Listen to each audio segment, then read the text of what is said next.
Hi, this is David Guest. I'm pretty excited about the interview that you're about to watch with Michael Carp from Kez's Kitchen. Kez's Kitchen is a local biscuit manufacturer started 25 years ago in 1991 by Michael and his family. It's now transpired into a $20 to $30 million business that services the airline industry, cafes, and all of the major supermarket chains as well. He's going to be talking about his story and the transition or the growth that the company had over their period of time, and he's going to be talking about some of the insights that he's had as an owner of a fantastic business. So I hope you get a lot out of the interview. First of all, I'd like to welcome you, Michael, to the call. Kez's Kitchen has been around for quite some time, and I really wanted to first of all thank you for your time and maybe some insights that we're going to get out today. Sure. Thanks. First of all, thanks very much for having me. The business is about 25 years old. I say about because it depends when you take the start of the business from, but the business started actually in my sister Karen or Kez's kitchen, probably about 27 years ago, where she was literally just making a nice chocolate chip cookie in the morning and trying to sell it down the street in the afternoon. One of her first customers actually asked her to produce an almond bread for them, and she said, "Sure, no problem. Give me a week and I'll be back." Went home, picked up the phone, rang my mum and said, "Shit, help, how do you make almond bread?" And therein lies the story of how they became partners. Yep. I actually moved to my mother's kitchen. She had a double rack oven, so they doubled their capacity overnight. Right. And really they worked from home for the better part of about 12 to 18 months and really just delivering whatever the customers wanted and slowly picking up, one cafe, then 5 cafes, then 10 cafes, and so on. Yep. About that time, my grandmother started helping out and doing some of the deliveries for them. And I tell you what, you wanted to have the cash ready when she turned up with your delivery. She was a pretty tough lady. So tell me a bit about where the company is now. Sure. So project 25 years on from when they first set up their first commercial kitchen in 1991. Yep. The company today operates in Noble Park on Princess Highway. We operate in roughly 50,000 square feet in a purpose-built bakery that we built actually in 1999. Right. And we employ approximately 90 staff across the business. Okay. And in terms of volume of biscuits or size of company, revenue-wise? I suppose it depends how you measure it. We make so many different types of biscuits plus cereals and bars that it's difficult to measure it simply by output. But in terms of broadly the size, it's a $20 to $30 million business. Right. Excellent. Okay, so that's quite a substantial growth over that period of time. Yeah, certainly, particularly over the last 4 to 5 years. We've virtually tripled the size of the business in that period. If you go back to when Kez's Kitchen began, we were just biscuits. Then about 10 years ago, we launched Kez's Free, which is our dedicated gluten-free brand. Yep. And at the time, we launched again just with biscuits. Okay. And then over the last few years, we've launched cereal under the Kez's Free gluten-free brand, but we've also launched some fantastic natural bars under a Kez's Free and Naked brand. So the business really has expanded quite considerably in terms of what we produce and who we supply. Okay. So let's go back in time and let's talk about where the obstacles sort of came up, because obviously, an overnight success that took 25 years is probably the reality of the world. Yep. And we're really just trying to understand, where were the obstacles and how did you go through them? So maybe you can sort of touch on a few of those challenges. Sure. And yeah, you're right. I often call it my 25-year overnight success. Certainly some of the early challenges were the type that many small, medium-sized businesses face. When I joined the business a couple of years after it began, I actually left a background in the law. I was happily practicing lawyer, decided to leave my job so that I could work with my mother and sister. The opportunity inspired me, and I spent the first 18 months to 2 years on the bakery floor, literally learning everything I needed to learn about production before I took over managing the business. Yep. Early days, I worked with my mother. I worked with 2 sisters. I worked with a brother-in-law. So we had a lot of the typical family business type issues, separating family issues from business issues and making sure that both had a proper forum for good communication. Cash flow early was incredibly difficult. In fact, it's something that for the first 20 years in the business was really, really difficult, and something that had to be managed very closely on a daily basis. Right. Profitability in the early days was an issue. We used to laugh that everybody made money out of the business except for us. Right. Our staff made money, our distributors made money, our customers made money, but we didn't. So certainly the first 20 years or so were an incredibly difficult slog, but I'm pleased to say over the last 5 years in particular, it's certainly all paid off. It's a funny thing that you say that, because for most people that sounds like a very negative sort of reality check on business, saying it takes 20 years to get to cash flow positive. Look, it's not necessarily a reality check that I would suggest that every business needs to go through.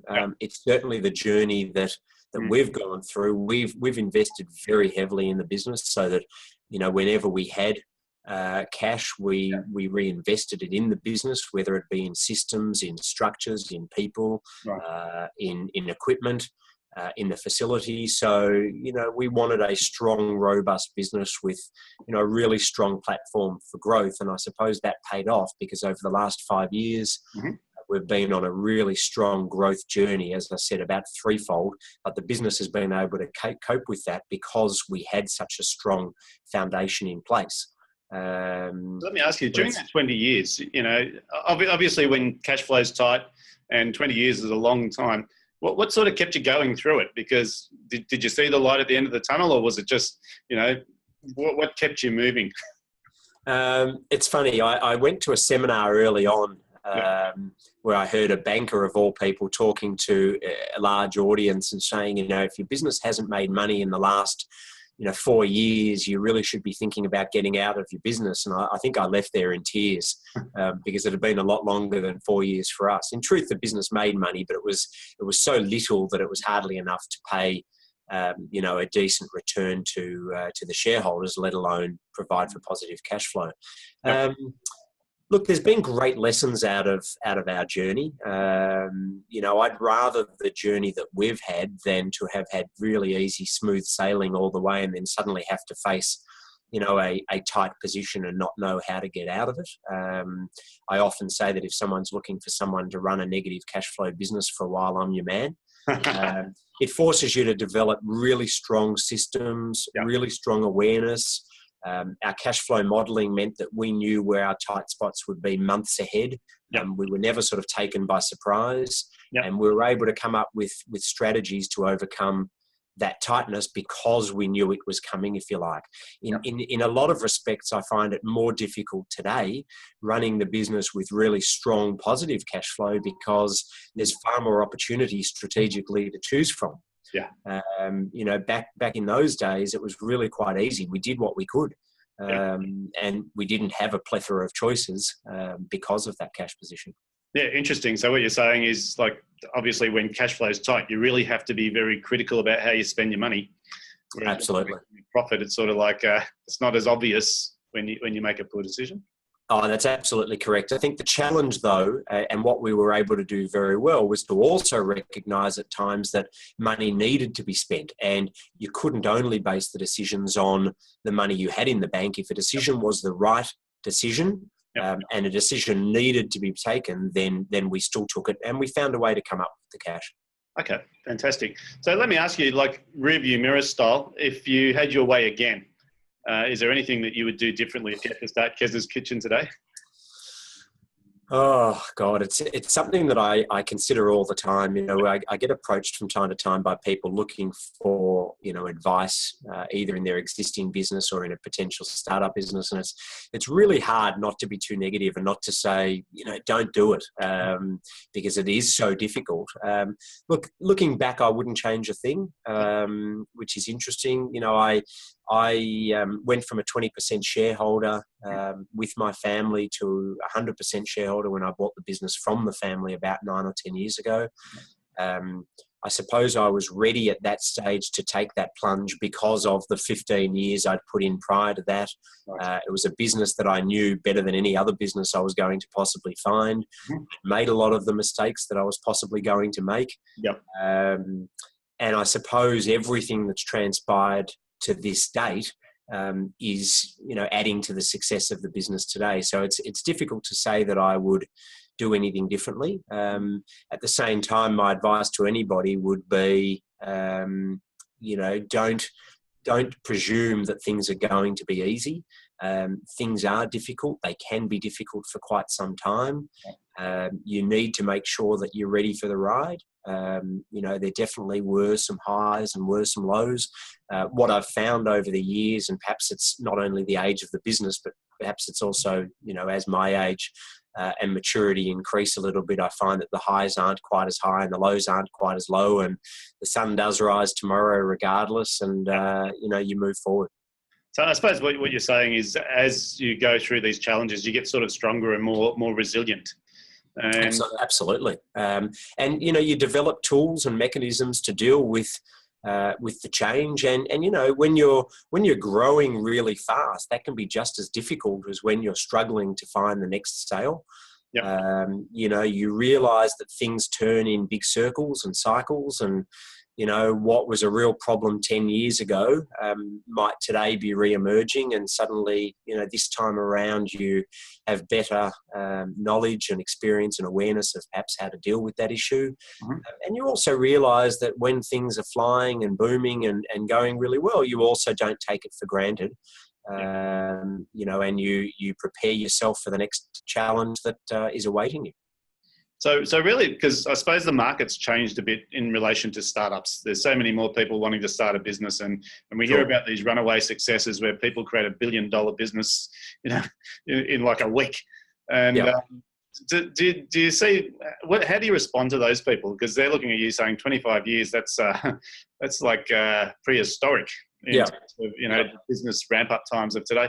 Do you think really like business has changed fundamentally with all of this technology, or do you think it's I think it has, and at the same time, it hasn't. The fundamentals of business, remain the same. I know that, my grandfather used to tell me that, you don't make your money in the back end of the business. You make your money in the front end of the business. And it's a lesson that I've certainly learned. And having spent the better part of 15 years, in the bakery and in the operational side of the business, I suddenly brought myself forward and decided to get far more involved in the sales and marketing of the business. And, those lessons and that advice that he gave me have stood the test of time. Yep. I, like everybody else, look with great envy at those people that make $1 billion in a really short time frame. But for every one of those people, there's an enormous number of people who have failed trying to do the same thing. And I guess it comes down to your nature. My nature is relatively conservative. I like to build a strong, robust business that can withstand the test of time. That might be different to somebody else who, gets in, gets out, and gets the job done, so to speak. So I'm not sure that it's that possible for one to change and become the other. But I think there's room for both. Yeah, look, I suppose the reality is with the communication networks that exist now, we hear about these stories and they're very alluring. The truth, and I sort of resonate with what you say, is, building a business is a long-term exercise. You look at businesses that are successful and there's really very few of them that have just done it overnight. Like it's almost an anomaly. The majority of them have got a 20-year hard luck story, a bit like yourself, where it's just, well, I'm going to push through for 20 years. Because you mentioned a couple of interesting things. One was that after 15 years, you said, well, there's no other business that I know as well as this. I've made all the mistakes and I understand the business. So it's an interesting sort of perspective to say, okay, at this point in time, it's about what I know as opposed to where the opportunities lie. And then that's absolutely right. And what I've discovered is there are plenty of opportunities. The market does change and it will continue to change. Consumers change and will continue to change. And it's up to us to adapt to that. And yes, you can see that as a challenge, and it is a challenge, but it's also a great opportunity. When I look at our growth over the last 4 or 5 years, which has been, pretty phenomenal, that's come through those new opportunities, new products to new consumers in new categories. And really, the sky's the limit in terms of what we want to do next. It's more a matter of strategically choosing the right direction. We won't be the business, in 5 years' time that we are today, the same as we're not the same business today that we were 5 years ago or 25 years ago. So we respect our heritage, certainly, and we respect the roots, and we still have some of the products that we were producing 25 years ago. But at the same time, we measure our success in one respect by our innovation and the number of new products that we've launched over the last few years and the revenue that we derive from those. So, you keep the old, you bring in the new, and you just keep refreshing your business. So how active are you at looking for new opportunities? Tell us a bit about, what your sort of philosophy is around that and how you manage it. Look, I'm very active. One of the roles that I particularly play in the business is in the innovation space and product development. That's the area that I really enjoy. So I do travel quite a bit. I take myself to Europe a couple of times a year, literally just to look at what's happening in the market, look at products, look at customers, and just identify trends that I think might be occurring. It's also some great think time, to be honest, just walking through stores for a few days. In theory, we're open to acquisition as well. If we find a business out there that's doing something, really well that we think would fit well, we're open to that sort of opportunity. And fortunately, financially now, we are in the space where we can take advantage of that sort of opportunity. The trick is, I suppose, to identify markets and products where not only is there an opportunity, but where we think we can actually really add value. But certainly we're working on a few things at the moment. Okay. Do you see yourselves as a global organisation, or really is that sort of? Look, we try. Export side of our business is relatively small. Over the last year, we managed to grow it from about 1% of the business to about 7% of the business. And our target really is to try to lift that to about 25% of the business over the next 4 or 5 years. Right. But it's not easy. Certainly, currency plays a huge factor and is pretty volatile. And so it's difficult to build a sustainable model, but it's something we're certainly working on. In particular with 1 or 2 of our customers who are in Australia but also overseas. We're looking at opportunities to expand with them. We've got the capability. It's just a matter of finding those sustainable markets and also where they're prepared to pay the price that makes it truly valuable for us. Okay, interesting. So, look, I suppose I wanted to turn to you as the the leader of the business, and what you think are like important traits for a leader who runs a business of that size. What sort of keeps you motivated and focused? How do you sort of get up every day, go to work? What sort of routines do you have in place? So how do you keep yourself focused? I think the most important aspect of leadership is resilience. You've certainly got to be resilient. There will be the ups, and as I said, there'll also be the downs. I suppose my management style has changed considerably over the last 23, 24 years that I've been involved in the business, as you'd expect. Today, I'm trying to be a manager that leads a senior management team that really controls and runs the business. I don't want the business to rely on me single-handedly. I want to be able to take time out of the business. I believe the business is far more valuable in all respects if it's less reliable on me as the owner and as the leader. I have, a couple of really strong passions outside of the business that occupy a lot of my time. So I actually probably only work typically about a 40-hour week nowadays, which is really good. And I have a particular aim next year to be able to take about 6 weeks off in the middle of the year. And those are the sorts of things that drive me. I want the management team to be able to run the business day to day, to be able to meet, to work through problems, to develop their own solutions, and not to assume that I'll always have the best answer. Communication, of course, is an enormous key. Making sure that I'm communicating well with the team, that they're communicating really well with each other, from the top down to the bakery floor. And fortunately, we do have a really good team. And I'm pleased to say that the business doesn't overly rely on me. And I think that's one of the greatest strengths of the business. Yeah, yeah. Because look, most of our clients are generally speaking someone who's been in business for a little while. They probably have a team already. They usually experience this frustration with growth because I think sometimes, and you might have experienced this in the earlier days, you employ people because you need the work done. Then you start to realise that you actually need people who actually can contribute to the growth of the business as well. Yeah. Yep. Did you want to make some comments on that? Yeah, look, that's absolutely true. And we made all the employment mistakes early on. And certainly we've employed a lot of people over the journey. And the biggest shift, particularly over the last 12 months, to be honest, is where I've moved from a very tactical role to a very strategic role. I don't want to be overly involved in the day-to-day decision-making, as I said. And what that's forced us to really look at our business, to really look at each of the areas and the roles and make sure that we hire people that can actually take the business to another level. Yeah. That's, of course, involved paying more, and that's been a big challenge for the business, and that's certainly been a personal challenge for me. But I've made a couple of hires over the last year or two in particular where I can look and say, the extra money that I'm paying that person is paying huge dividends because that person is really lifting the business to a whole nother level. And I think that's when a business can really succeed.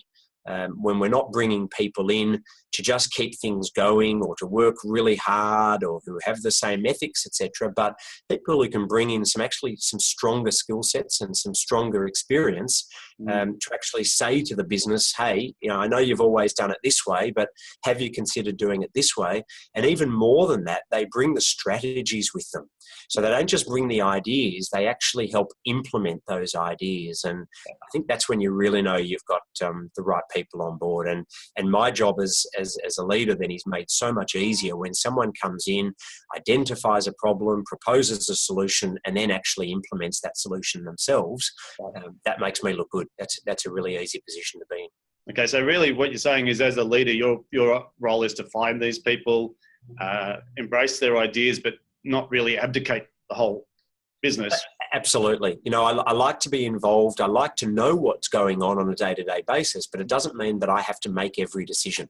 There are smarter people than me out there, and there are people with a broader and sometimes more relevant experience than me out there. And, you bring those people into your business and it's incredibly rewarding. Right. Okay, so really, when it comes to building the team, there's that stage one of I need people to do the work. There's stage two when you realise that's okay, and that gets us to probably from point A to point B. It's never going to get us to that next level because I can't be responsible for everything. At letting go, was that tough or easy?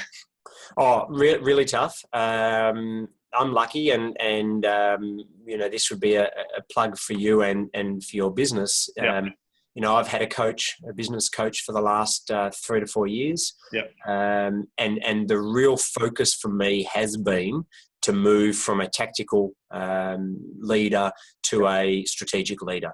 And that's been a process over 3 or 4 years. Interestingly, even once I became really comfortable with that process, it then became a real process for my team. Yes. To get comfortable with that as well, to realise that I'm no longer that person that's going to make every decision for the business or that needs to be involved in every decision for the business. And some people have found that quite uncomfortable, to be honest. That's a real change for people. My wife, who works in the business, has at times struggled with that herself. Right.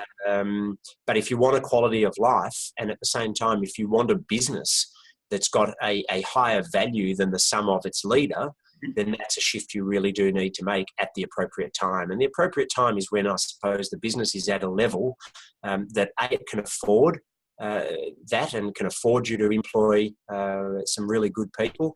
Also, when the business is at a point where it needs you to take that shift.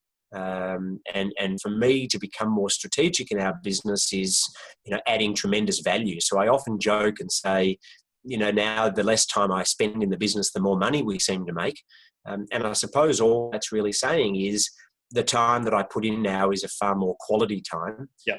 Thinking about where I want the business to be in 12 months, in 24 months, in 5 years, and then giving myself the opportunity to really think through that process and plan accordingly, as opposed to working really, really hard, head down, bum up, working on the day-to-day, but never lifting the head up and thinking about where we want to be in the future. Gotcha. Okay. So, look, I suppose there are people who'll be listening to this or watching this interview, and they'll be asking the questions, okay, so what about me? You know, if Michael came in and looked at where I was today, he'd probably sort of chuckle and go, I was there. You know, how would you advise them? What would be the fast track for them? What would you suggest for them? I think it's about surrounding yourself with really good people. You know, I do mentor somebody in an unrelated business, and so I'm often looking at those sorts of questions as well. And you know, what would I do in that situation, or what have I done in that situation? And no two businesses are the same. So the reality is, nobody is going to be able to come in and tell you what to do. Right. And often in business, there is no right or wrong. There's a lot of grey.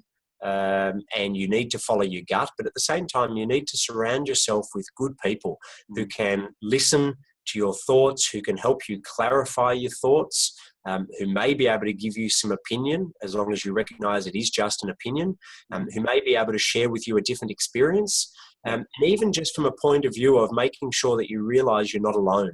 I've got a strong family, a strong background in family business. I was heavily involved in Family Business Australia, and one of the things that we learned there was that, you know, you're not alone. You're not the only one to face these issues or to have faced these issues. There are lots and lots and lots of people in a similar position to you, and it's a matter of tapping in to those people, to those resources, and really picking up some guidance, some information, some experience from those people. Right. And whether that's a business coach, whether that's a trusted advisor, whether that's a peer or competitor, you know, there's plenty of people that you can reach out and talk to. Yeah, it's an interesting point, because I think for most people, running a business is a very lonely place. Exactly what you said before. No one really knows how to help you, and no one knows your situation. So it sort of feels like you're in isolation. And until you make a conscious decision to reach out to whoever it might be, to whoever it might be, and just start asking questions and start being inquisitive and start asking for some guidance, it's only then that you can start to sort of go beyond yourself in a way. That's exactly right. And it's taking the time as well. I know with my business coach, you know, we meet about every 3 weeks for a couple of hours, and, you know, it's just taking that time out. It's just saying that I don't need to be in the office right now. There are more important things, and stopping, taking a breath, you know, giving some thought to where you're at and where you want to go.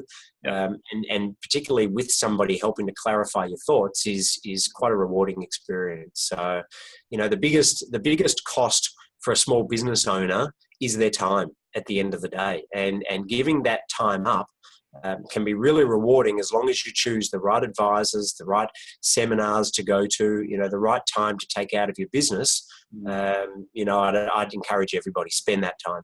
Yeah, very good. So just to wrap up today, is there any last thoughts that you'd like to leave the listeners with? Or obviously they need to be buying more biscuits from you guys. Yeah, buy as many biscuits as you can. And if you don't want to eat biscuits, then, you know, buy our Kezzers Free cereal, buy our Kezzers Free and Naked bars. You know, I'm pretty healthy person. My passion is actually swimming, so I spend as much time in the pool each week just about as I do in the office. So, you know, I don't necessarily eat all of our products every day either, but you know, we do make some really healthy products as well. And you know, my number one advice would be, you know, get a passion away from your business as well. Find the time to feed that passion at the same time. Don't focus on the number of hours that you're spending in your office. Focus on the quality of the hours that you're spending in the office.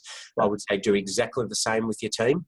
You know, I've got team members that spend 60 hours a week in the office, and I've got team members that spend 40, and I don't look at the ones that spend 60 and necessarily say they're better employees. I look at the output that I get from people. So, you know, make sure you're a well-rounded person, and you know, don't let the business overtake your life. You know, the business isn't what defines you.